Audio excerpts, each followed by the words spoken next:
Le roi des taupes et sa fille. Alexandre Dumas. 4e partie.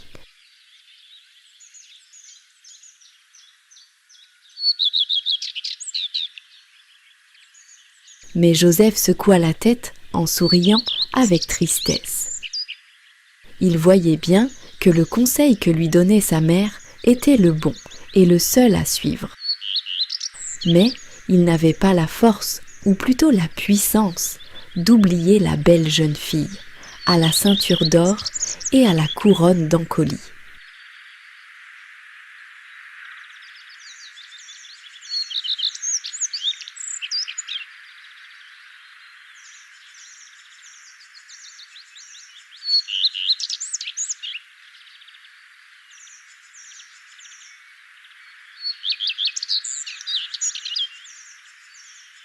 La seconde pleine lune arriva depuis le moment où Joseph avait vu la fille du roi des taupes. Au fur et à mesure que l'on se rapprochait du moment où Joseph espérait revoir celle qu'il aimait, il devenait plus gai et meilleur travailleur. Seulement, de son côté, depuis qu'elle était prévenue, sa mère ne le quittait pas des yeux. Le soir tant attendu revint. Madeleine fit tout ce qu'elle put pour faire rentrer son fils à la maison. Mais celui-ci déclara que, pour tous les trésors du monde, il ne quitterait pas le jardin.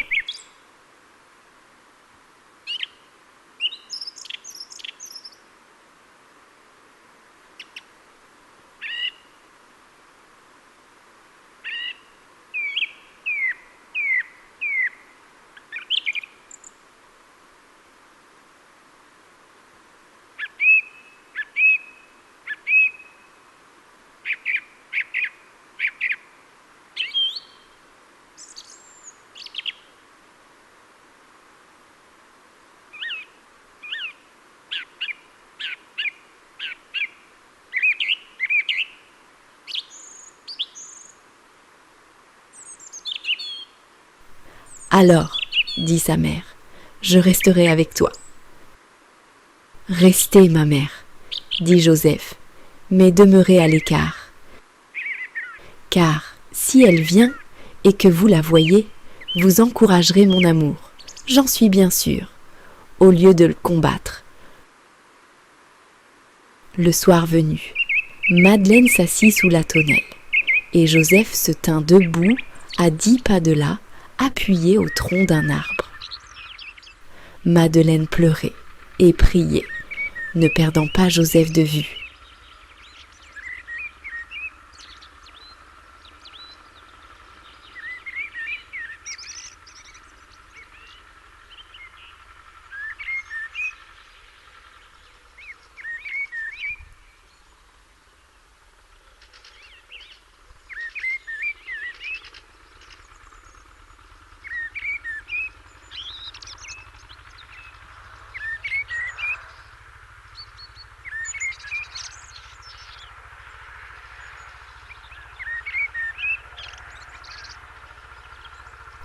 Joseph priait et espérait, les yeux fixés sur la terre.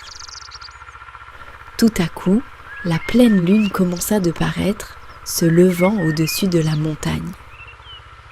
Et aussitôt, à 4 pas de Joseph, une taupinière se forma qui devint de plus en plus forte, jusqu'à ce qu'elle présentât le volume d'une petite colline de 8 ou 10 pieds de haut.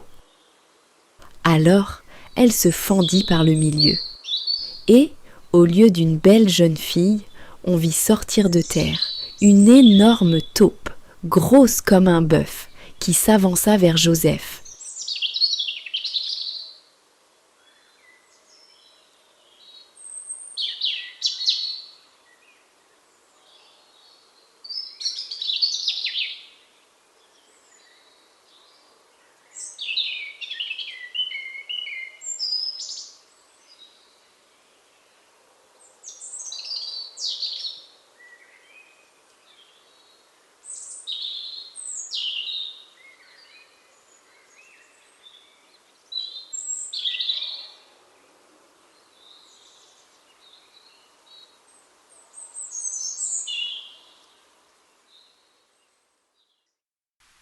Madeleine jeta un grand cri et accourut pour tirer Joseph en arrière.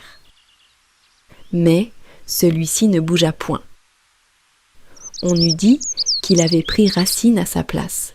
« Ma mère, dit-il, c'est le roi des taupes. Ne le reconnaissez-vous pas à la couronne qu'il porte sur sa tête ?» Et, en effet, le monstrueux animal avait sur la tête une couronne d'or qui brillait à la lueur de la lune.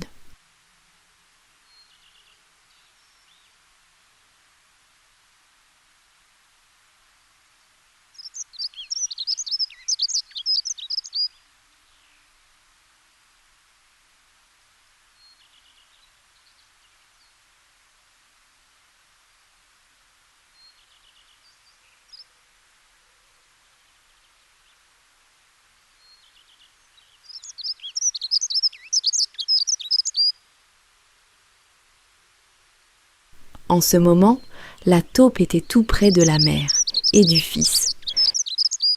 Elle se dressa, s'assit gravement sur son derrière et, allongeant vers Joseph sa patte colossale, qui semblait une main humaine, armée de griffes. « Viens avec moi, » dit le roi des taupes, d'une voix sourde et terrible.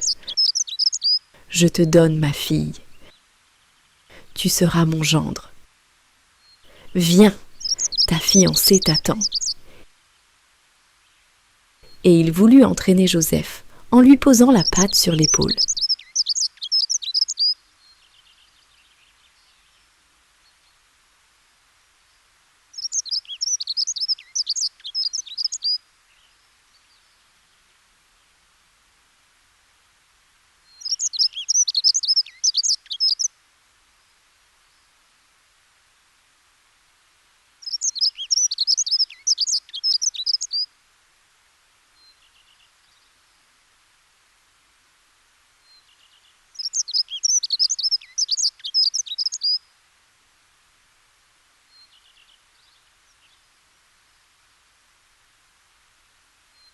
Mais la mère enlaça son fils dans ses bras en lui criant, avec un accent doux et suppliant à la fois. « Oh, Joseph, Joseph, songe à ta mère, songe à Dieu, ne suis pas ce monstre. » Et, en effet, Joseph, effrayé lui-même à l'aspect du monstre, saisit la main de sa mère et voulut fuir avec elle.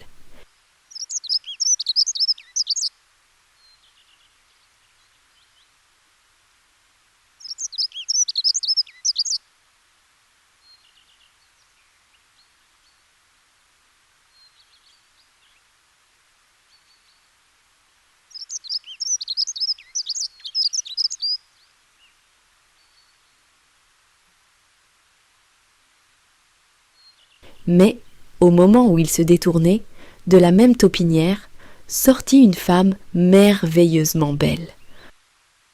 Comme la première fois, ses cheveux étaient flottants, et, d'une voix d'une douceur ineffable, elle prononça ce seul mot. « Joseph !» Joseph s'arrêta, fasciné. Il n'y avait pas moyen de résister à cette voix et à ce regard, qui semblaient unis pour briser toute volonté humaine. Il resta donc immobile au lieu de fuir.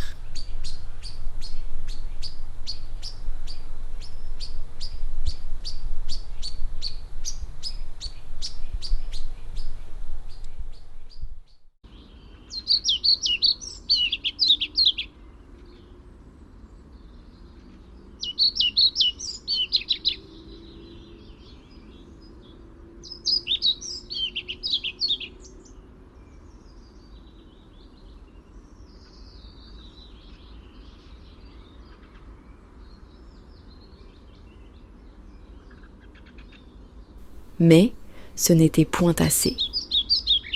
La fille du roi des taupes voulait non seulement que Joseph ne s'enfuit pas, mais encore qu'il la suivît.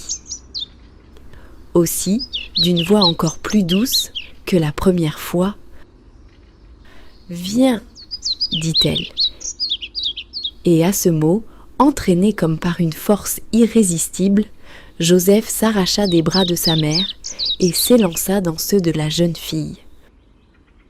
Au même instant, ils disparurent tous deux.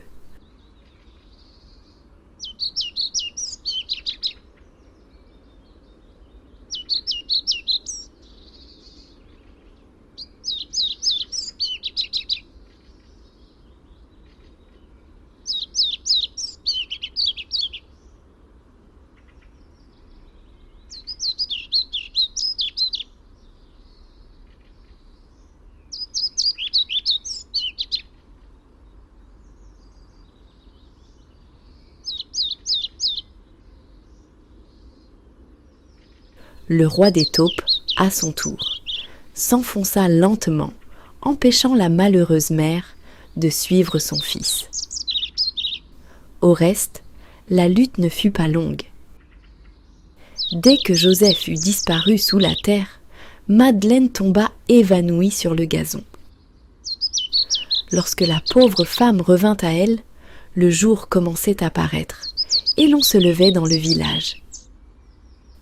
Elle se mit à pleurer et à crier si fort que, quoique la maison fût, comme nous l'avons dit, en avant du village, à une centaine de pas des autres, les plus proches paysans accoururent et lui demandèrent ce qu'elle avait.